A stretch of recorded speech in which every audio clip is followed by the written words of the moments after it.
All right. Hi, everyone. Thanks for joining the September community call. The official topic for today is training session, but we're going to do a little hybrid session, which I'll get to you in a second. So as usual, first of all, I'm going to go through some news from the OHDSI community, mostly focused on the global symposium, which is coming up in a month's time. So I hope a lot of the APAC folks will also be joining the event, but a few news there. And then some updates and developments in the APAC Scientific Forum, which I wanted to share with you guys. And then I'll hand over the floor to Thamir, who's here from Saudi Arabia, and Nicole, or host for the APAC Symposium this year, for them to talk about multiple sclerosis studies that they are leading, and potentially how we can join these forces from two different regions within the APAC community, within the OHDSI community. Sorry about that. So first of all, I shared this in our last community call, but yeah, the registrations are open. It's still open. I can see that there's a lot of so typically within the 1 month's time left, you get a lot of registration. So I think there's a lot of tickets being sold right now. If you haven't registered for it and you're intending to participate in the event, now's your time to register. Otherwise, you might have to be put on the wait list, which is not pleasant, right? You don't know whether you're going to be confirmed or whether you're not going to be confirmed. So now's your time. I believe, although it's a $500, might seem to be a large amount of money, there's the option for you to reach out to the planning committee and request a waiver of the fees. So please leverage that option if fees are an impediment for you. And another update is that the Global Symposium's agenda is now finalized. So if you go to OHDSI.org and into the OHDSI Global Symposium's homepage, you'll see a button that directs you to this PDF file here. So it gives you an agenda of the entire 3 days. So beginning from Friday up until Saturday and Sunday, which are basically a mix of breakout sessions, work group meetings, and tutorials, etc. and etc. And another noteworthy another thing that's worth noting is that in this document, there's also the entire list of the final lightning talks, poster presentations, and the demonstrations that have been selected for the symposium. So if you're interested in looking through these list and seeing if there's any specific posters, demos, or lightning talks you want to be looking out for, you can access these in the same document that I'm sharing with you right now. So please, guys, if you're interested in attending the event, now's your time. The full agenda is available for you in case you haven't seen it yet. So that's on the Global Symposium. One last thing, right? So the submissions are still open. So we're trying out something new for the OHDSI Global Symposium this year. So OHDSI Got Talent. If you have a special talent, if you have a terrible talent, now's your time to apply. It's going to close Saturday, September 23rd. So it's this week.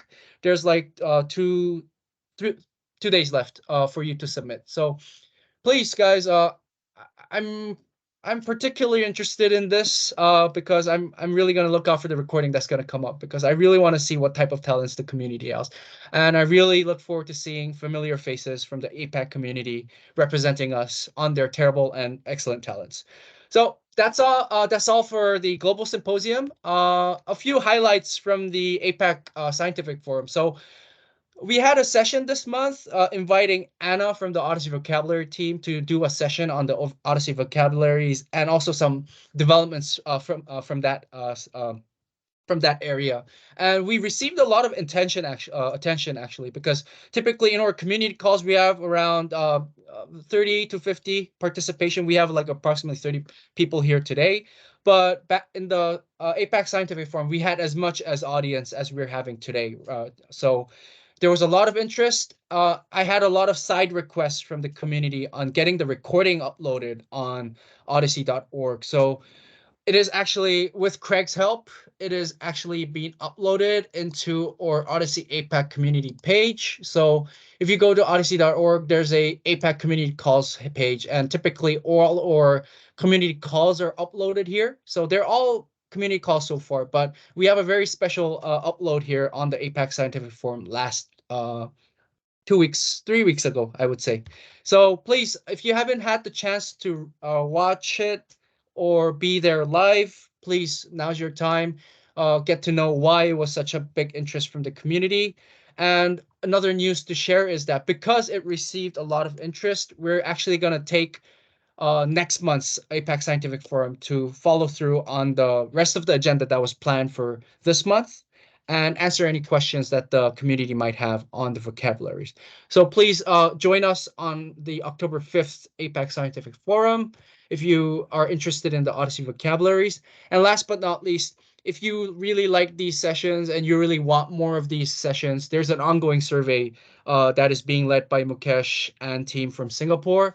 And we're trying to figure out what areas are most interest of the APAC community. So please take your time to submit your forms, and we can plan out ahead on how we can use these APAC scientific forums to be more useful to the entire community in general. So I'm going to stop talking now, and I'm going to hand over to Thamir, who's here from Saudi Arabia, to talk about his SOS challenge study, and then followed by Nicole to reboot her same MS study, TELEMUS, if I remember correctly, the study title name. So Thamir, I'm going to hand over the floor to you. Would you like me to continue sharing, or would you share from your end? Yeah, I'm here. That would be good. Okay, all right, great. Thank you so much for having me. I'm really happy to be here, and hopefully we'll attend next, like, all meetings. It's always because it's too early here, so but I'll plan to attend more. So my studies is part of SOS challenge.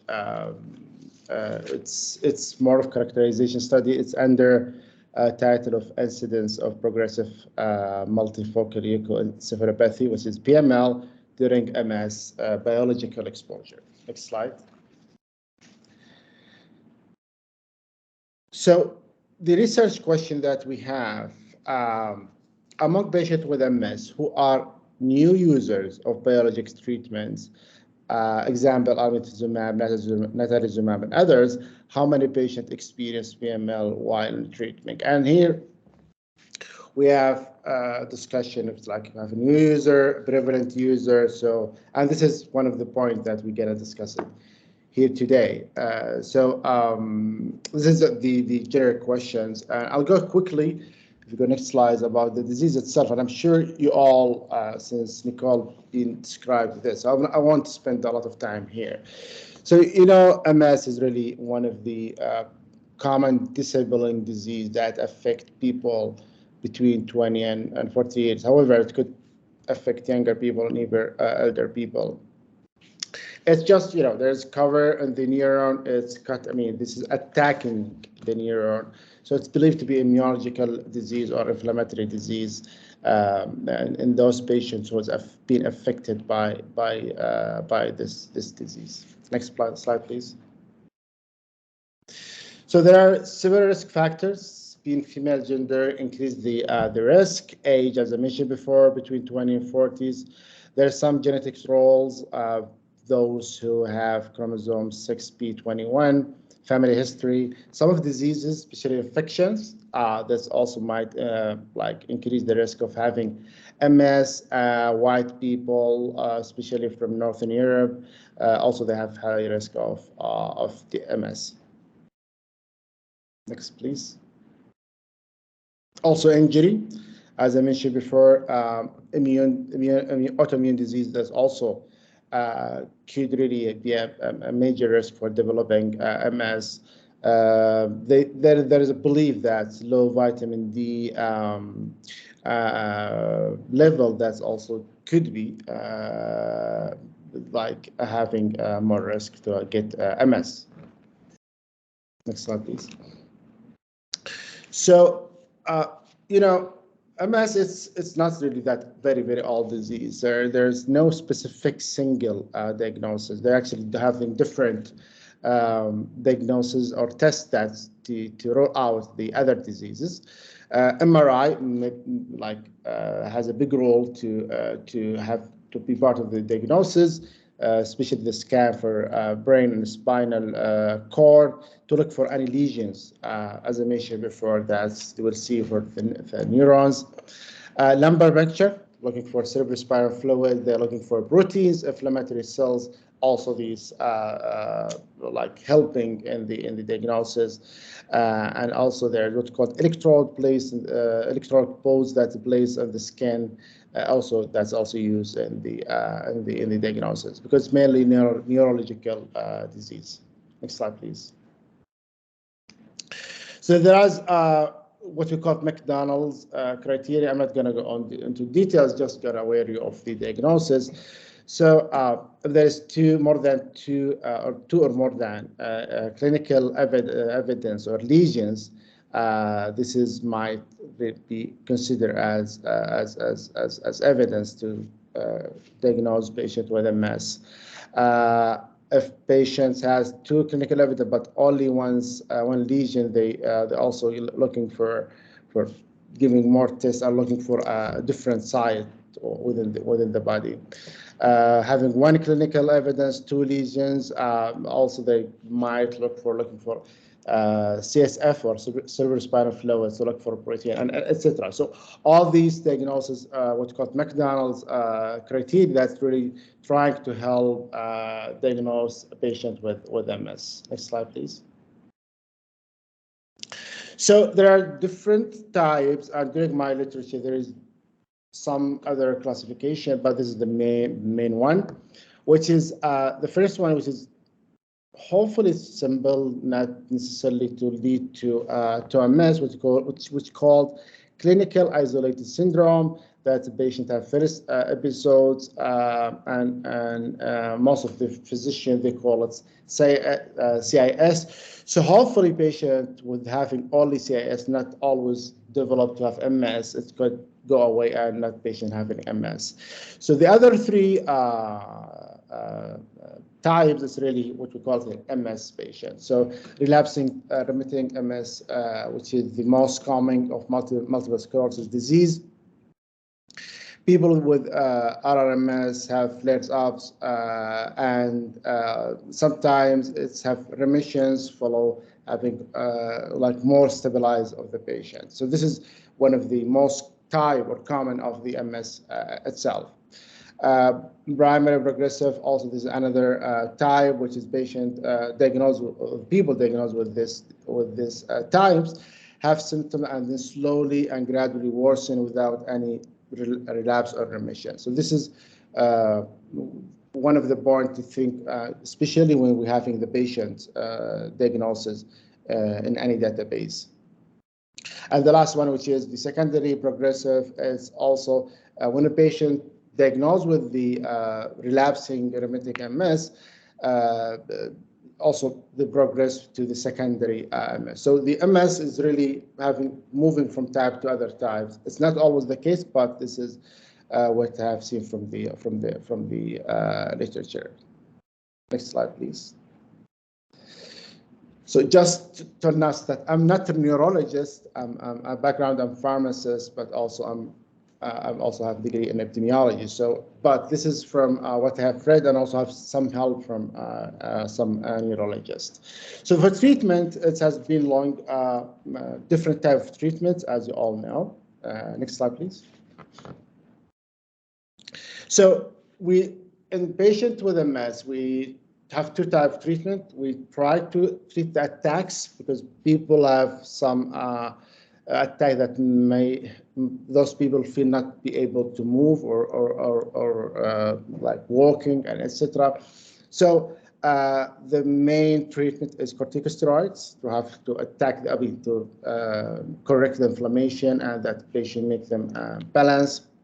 And sometimes they do plasma exchange or plasmapheresis to help those patients to get out from the that tag. And also, especially if there is some protein or inflammatory protein with these patients. The other like chronic therapies, which is using disease-modifying therapies, including the traditional one, and also now the biologic medication, and also the relapsing management medication. Next slide, please.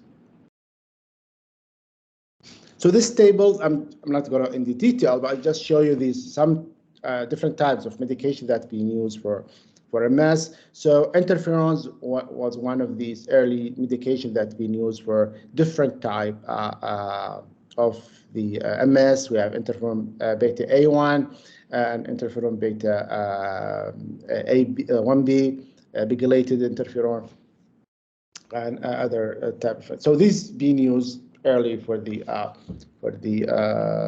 MS. Next slide, please. Then we move to like what we call SA1P receptor modulators. So these mainly this oral medication, and these are being used for a long time. The most example is fingolimod that's been used for this patient, and there's a lot of reports that those medication might be associated with a PML. So this is one option of the treatment of the for the MS. Next slide, please. So these medications, the approval of these medications is different really from country to other countries. So the US have some medication, European and other parts of the region. So there are also what's called biologic medication with high efficacy infusion. So the S1P receptor, mainly they are oral medication. Here these are mainly of injectables. So we have different examples, natalizumab, which is one of the most common medication, which is Tysabri, and this has been all the drugs that really use those patients. There's new recent medication, ocrelizumab, ofatumumab, almidazumab, mycophenolate. So all these consider to be part of a new medication. Dimethyl fumarate, also these other medications. So we have different biologic, and this is our focus in this study. Next slide, please. This is just a table to show which one is biologics and which one is not. So just to have this information. Yeah. So our outcomes for this study is really to know, characterize those patients with PML. So PML is really progressive multifocal leukoencephalopathy. It's really rare, and this is good for those patients. But when we do a study, we don't. This is one of the might be a limitation that limits some of the area that we really want to do. It's really rare and fatal disease for those who's getting, if not getting like treatment. However, there's no specific treatment for this. It's believed that caused by a virus, polyomavirus JC. Next slide, please. So this, yeah, go back, just back one. If you couldn't go back.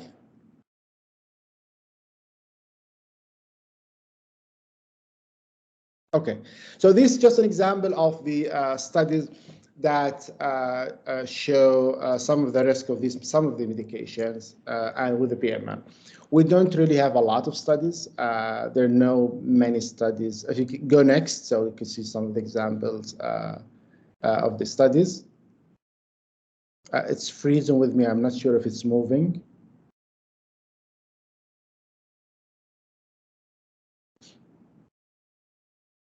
Can you hear me? We can hear you, but maybe Song, are you frozen? Sorry guys, my Teams crashed. I'll get it up. Sorry guys.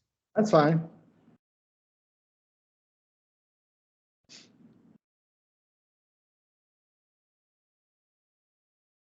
I can share it if you want. Okay, good. Yes. So if you can go next. Yes. Oh, another next. I mean, just move from these. I just want to show there's not really many studies that's in the literature about the risk of PML and the biologic medication. So this is just, even with the regulatory authority, they don't really see a lot of these PMLs. So the objective of the deep objective of this study is really to describe the demographic clinical characteristics of MS patients who are using high efficacy infusion and injectable biological medications and develop a PML. So we really want to characterize those patients.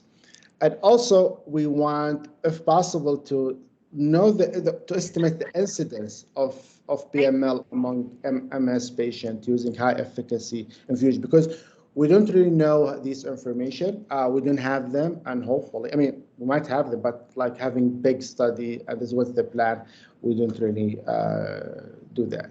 I mean, have that. Next slide, please.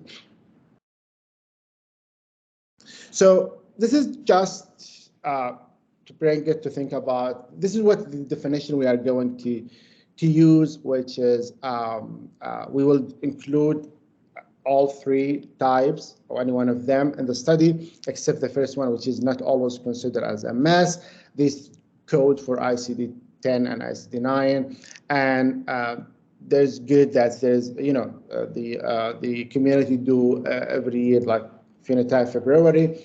One of these phenotype was MS, and there's different definition we use. Culpeper, Whitfield, also what's called and early occurrence of multiple sclerosis diagnosis being used. So that's will really help us a lot when you do like the study itself or the feasibility of the study. And these the Culpeper definition use ICD-9 and the earliest occurrence of MS diagnosis, requiring more than 3 MS occurrence of any combination, either inpatient or outpatient, or MS having MS disease modifying therapy within 1 year. Whitefield definition use ICD-9 and also ICD-10, requiring earliest occurrence of MS diagnosis, 1 hospitalization with MS, or 5 occurrence of MS diagnosis in 2 years. And also the third one, which is the earliest one. I read this in explanation because it's also important for us how long we stay, how long we're looking for this patient, how long after the treatment we look for the risk itself or the outcome itself. Next slide, please.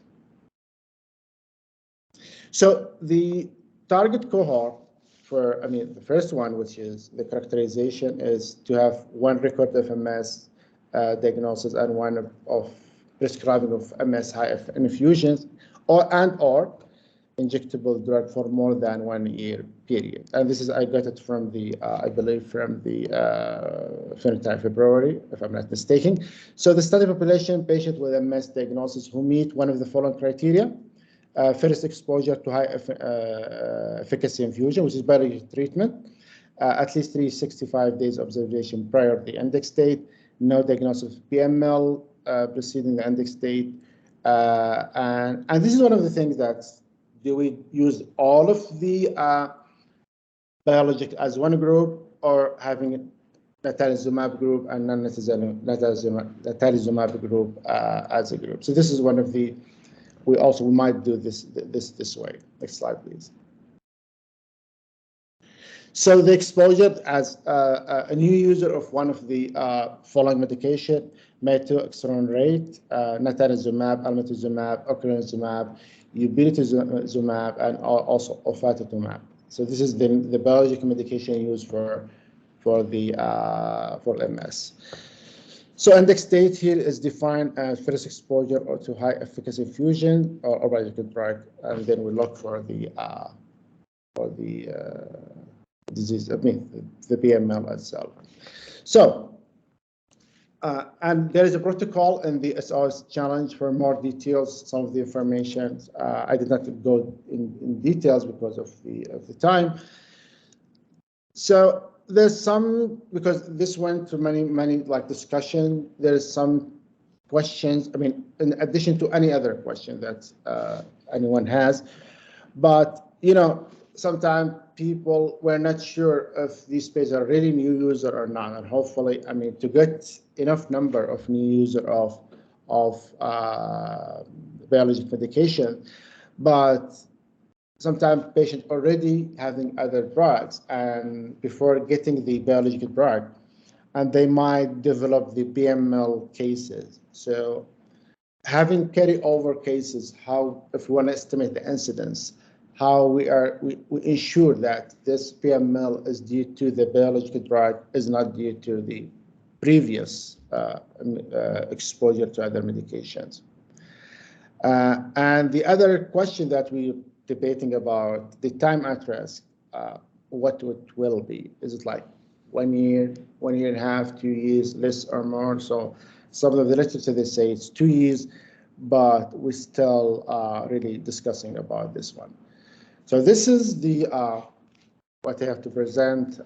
Happy to answer any questions, and the plan is really to like get together and work on this project, and hopefully we'll finalize this project in the future. Thank you so much.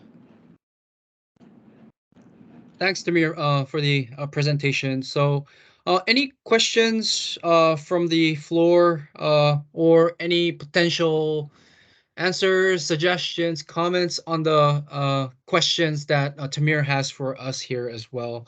I think it's pretty hard question for me, but my natural instinct and pretty much probably all of the reviewers, they'll probably say, what do the previous literature say, right? So I initially thought that would be the first approach, but based on what Thamir just commented, he does seem to have gone through some initial literature review. So I don't know if there's any clinicians here, but your feedback will be greatly appreciated, guys.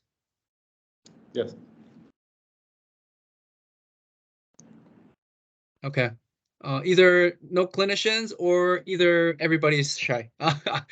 It's very typical of APAC, Thamir. So it's not. I mean, you don't really find a lot. I mean, a lot of neurologists really specialize in MS. I mean, at least from my experience. And if there are, you know, I think they're super busy with these. So this is one of the also limitations that we have. How about you? So, I'm sorry to put you on the spot, Nicole, but how about you? Like, are any of the questions overlapping with the questions that you would have from your study, or would this be a very good timing to naturally pass over to your presentation and have a discussion altogether? Yeah, I think I might do my presentation because I actually do talk about some of the problems, and because Thamir and I have been you know, having a few discussions together, so it might be worth me just going through mine, and I can point out some of the issues I think we're going to face doing this study. Yeah. So I might share my screen if that's okay. Sure, no problem. Yeah. Give me a sec. Alrighty, are you seeing my screen?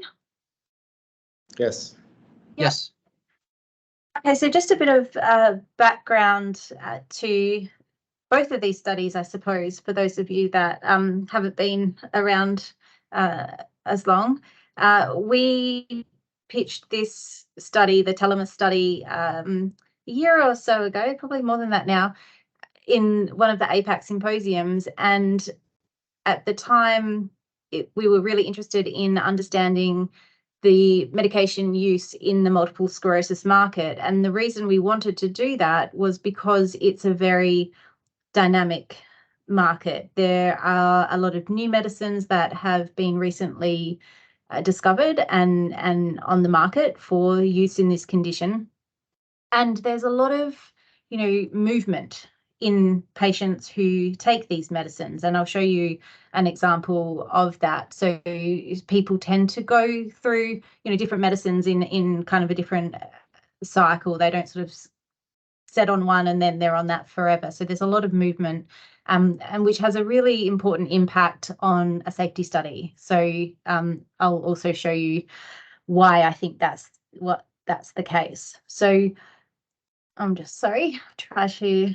Here we go. Okay, so originally we had a couple of different objectives which have morphed into these two objectives of the original TELEMUS study. And the first one was to characterize the population in terms of their medicine use. And we wanted to know, what is the incidence and the prevalence of MS medicines by product. And you can see on the right-hand side, that's some work we've done here in Australia on the use of the different medicines and how it's changed really quite dramatically over time.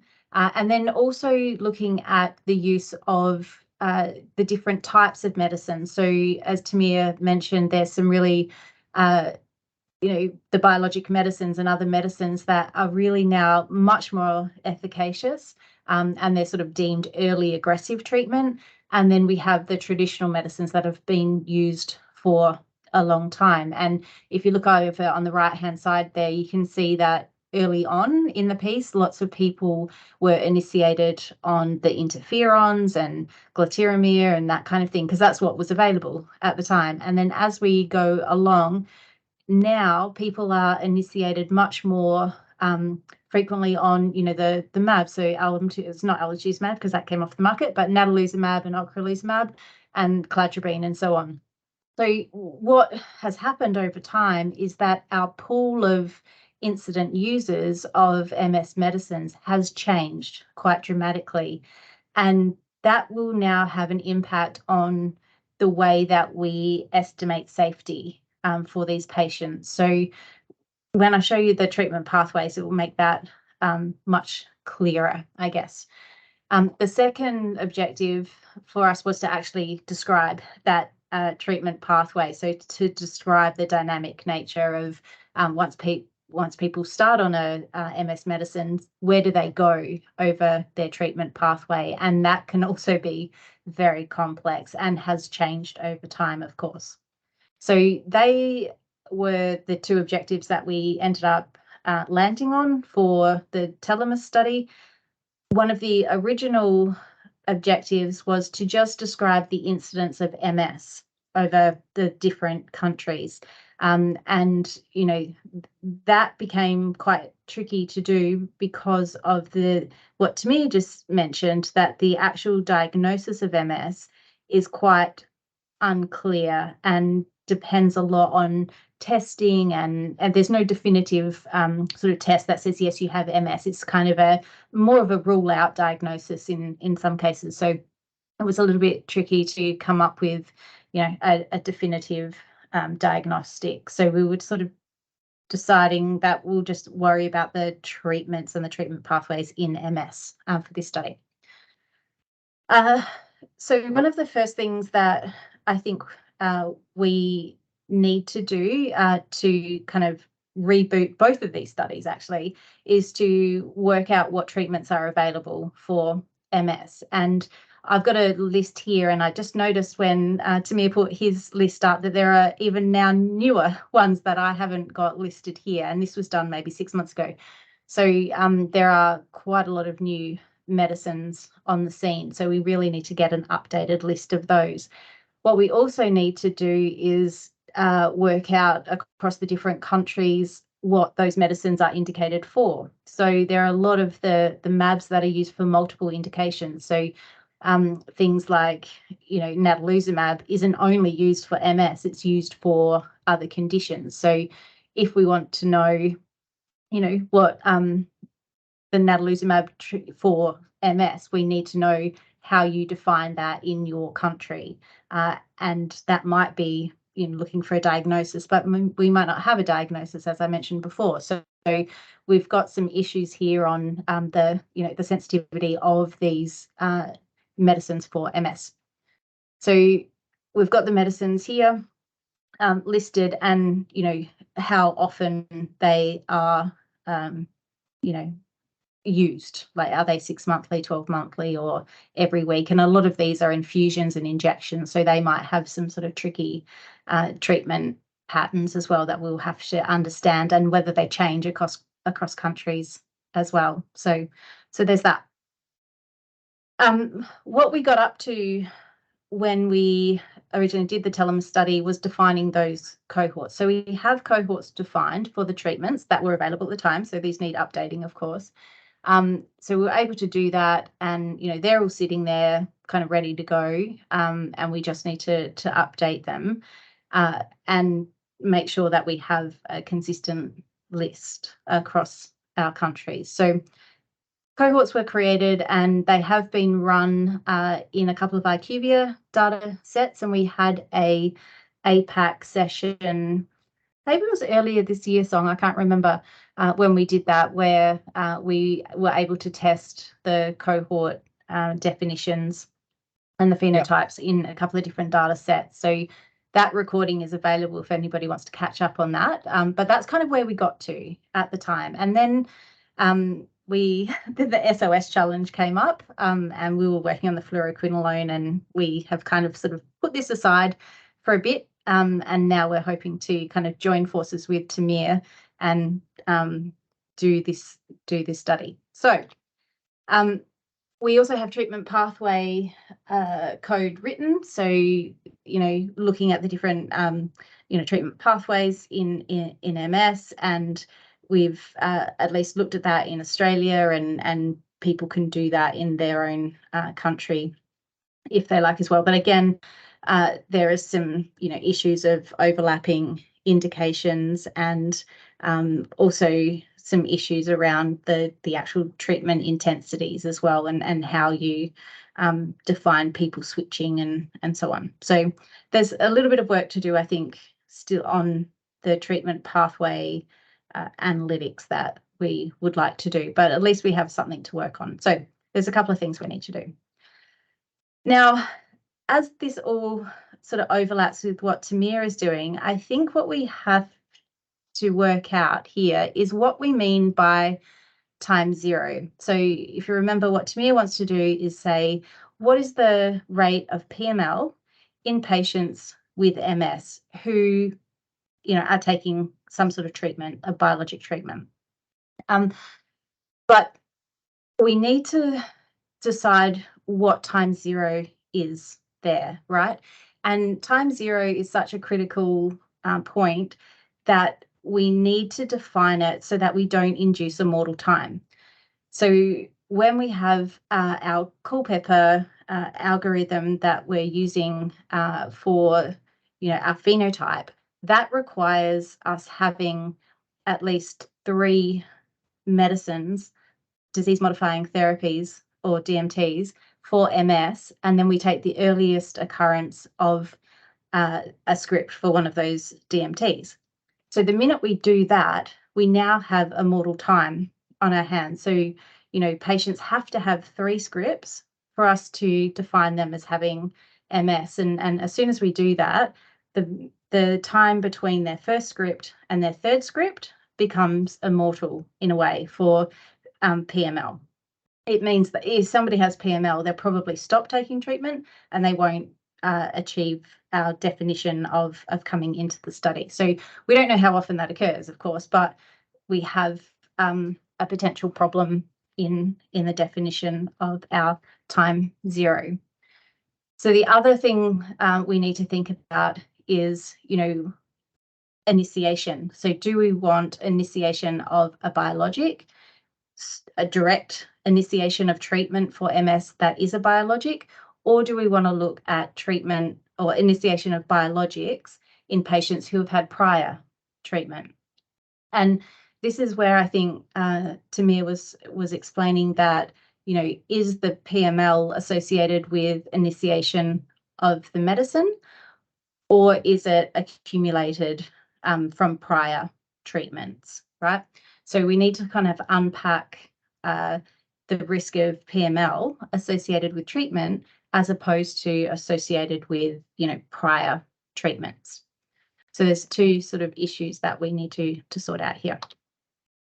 And this is why the treatment pathways are so important. And I think this is why I feel like these 2 studies can be kind of merged together, because one is really important first step for the second step. So here's some treatment pathways we did in Australia, and these are patients who started MS treatments in recent times, so 2014 to 2019, which was the time period where a lot of these new medicines came to market. And you can see very clearly that we've got a lot of people starting natalizumab and ocrelizumab, which are the new mAbs, directly in their first line. So we've got a group of patients who started their MS treatment in the time period where these mAbs are available, and they go straight on to those treatments. And there's a group of people, I don't know if you can see my pointer here, but a group of people who start off on natalizumab and then they switch to ocrelizumab. And of course, you know, a few people have the older treatments and switch. But if we look now at the older, you know, the patients who started a long time ago, you can see that the treatment pathways are very, very different. So those patients obviously started on the older treatments because that was available at the time. But then we've got all these groups of people where the green arrows are that actually have switched to the biologics, so are new users of ocrelizumab and natalizumab. So they're not direct new users, but they are new users after prior treatment. And we need to sort of work out, you know, what's the risk of PML in those people compared to patients who initiate on the biologics rather than switch to them. So our real question then is, you know, does the initiation of biologic medicines affect the risk of PML in patients with MS? So we need to define initiation of biologic medicines and perhaps the comparators, so initiation of other DMTs, and our outcome is PML. Now, I'm not going to go through all of this, but when Thamir and I were talking, we were thinking whether or not this study actually lends itself to a prevalent new user design.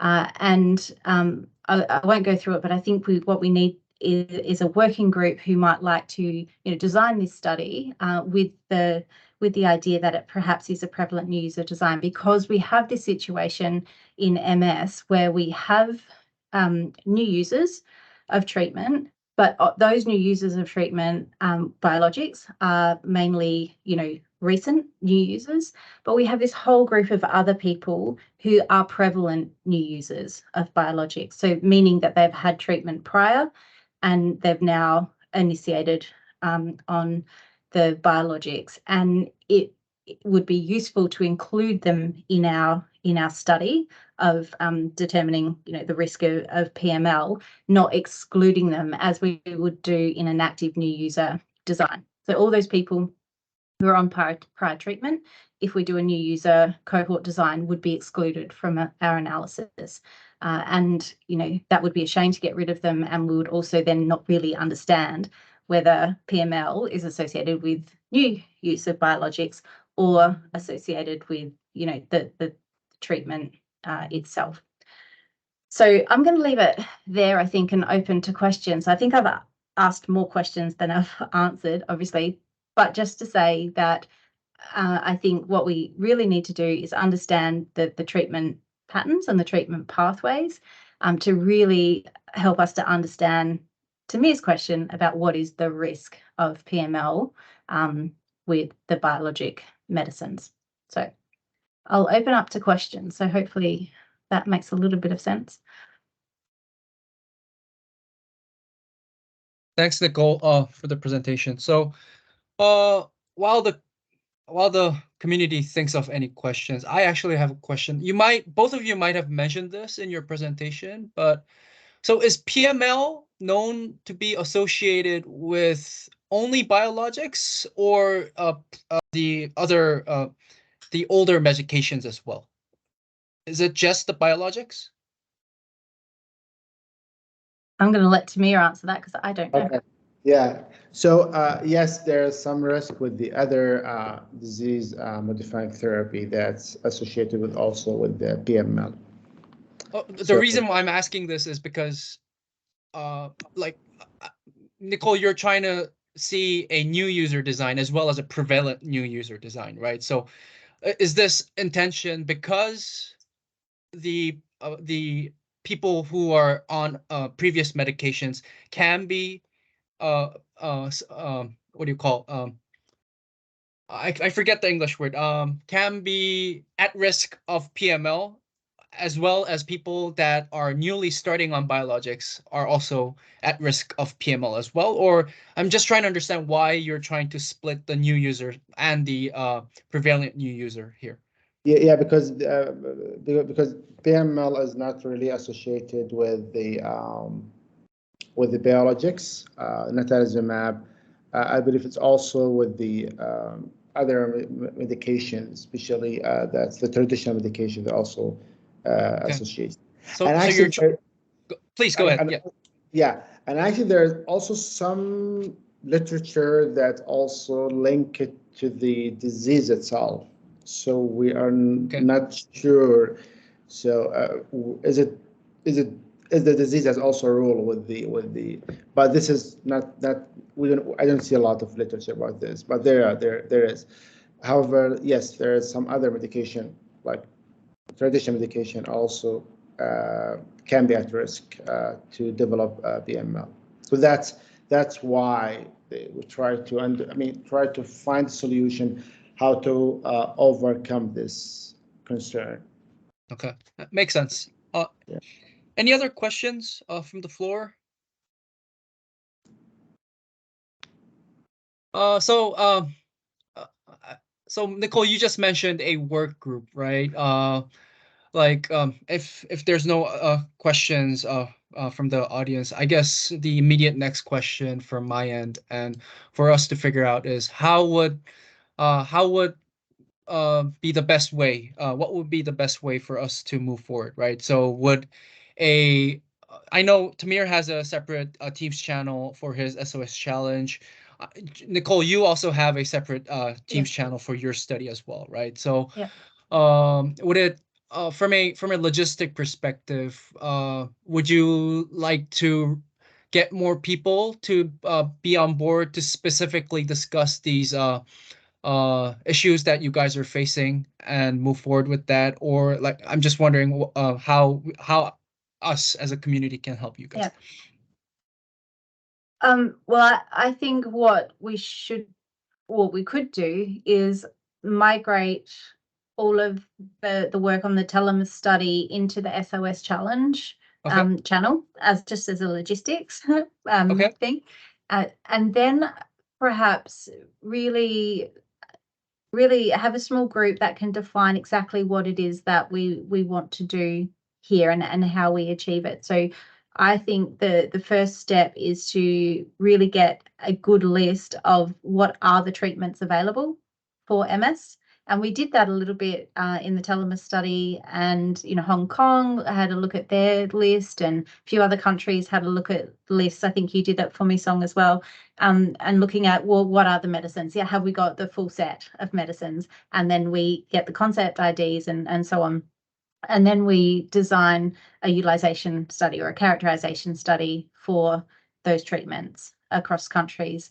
And once we do that, I think we then have a much better handle on how should we design the study to estimate PML after initiation of biologics. And that to me seems like a logical step, because right now I don't know if we know how to design a study about measuring incidence of PML until we really understand the treatment environment and how we should design it. So that's my thought, and it would be great to have some people who are interested in MS to start with, interested in creating cohorts, interested in designing a characterization study to help with that first part. So I'm looking for some volunteers to help out. So I don't know, Thamir, if you already have a group of people that you have working on your study that we can. Yeah, I think I do have few people actually help, and these, they are in the channel itself. Just one point I think I have to mention that Patrick did actually some feasibility, and we have quite good number of databases that we could get the result from there. So I think the data are there. It's just really, as Nicole mentioned, we really want to make sure the exact methodology is we need to decide that it's then when we get the results, we make sure that this is the best way how to get these results. So what kind of audience, not audience, I should say. So what kind of volunteers would best fit your need right now, Nicole, Thamir? So is it more around the clinical side, or like, to me, what you've just described and the issues you guys are describing probably require some clinician input, because essentially designing it and the time at risk, these insights, other than the literature reviews, would probably need actual clinical people with experience in clinical practice, right? And those people are, I would say, abundant and rare at the same time, depending on the their area of focus in our community, right? So maybe so at first steps, Nicole, I'll move stuff into Thamir's teams, and as in a separate folder under TELEMUS, and then as the next step, maybe you and I can align on how we can gauge interest from clinicians within the community, right, to help with your conversation. Also with you, Thamir, right? I'm not excluding you, so we can touch base and see whether we send out a form, an application form for people to sign up to the study moving forward, or stuff like that, right? So yeah, I think that's a logical first step, unless we have actual volunteers here in the call with us, right, saying that they want to join. So if any of you here would like to help Nicole and Thamir, it doesn't really have to be clinical either, right? So we're looking for help from all areas within the OHDSI study pipeline. So if you have any areas that you would like to contribute to, please ping me, Nicole, and Thamir here. We like email, Teams, whatever method that's easiest for you, and we can get you on a list, a distribution list, probably, and have our own conversations. Yeah, Chungsu. Sorry, that was my mistake. Oh, so you're volunteering, right? You're volunteering. Okay. It's not. I mean, a clinician really there is, as I mentioned, not too many, but clinician is also really good to have. But as you just also mentioned, everyone is really, I mean, welcome to join. We'll really be happy to have many people to be part of the study to help. There's different expertise, different area that they can cover. So everyone is really welcome. Right. Did someone speak up? Oh, is that me? Yeah. It's you echoing, yeah. Okay, I think it stopped, right? Okay. So Thamir, I think Chungsu has left some of his feedback around the carryover cases, and I think he's specifically mentioning some subgroup analysis or a sensitivity analysis. So trying out different definitions and seeing how the results differ between the settings that you've set up. So I think that could be one of the approaches that you could take. I think it's also a common approach we also take in some of our studies that we do here at IQVIA as well. Anything else from the community on the questions, or volunteers from the community? Or I think we have 5 minutes left. So guys, please reach out to me, Nicole, Thamir, whatever method that you guys are comfortable with, and we can get this started. And by the way, announcement to make, I forgot one announcement. So because of the global symposium in October, the community call for October has been canceled.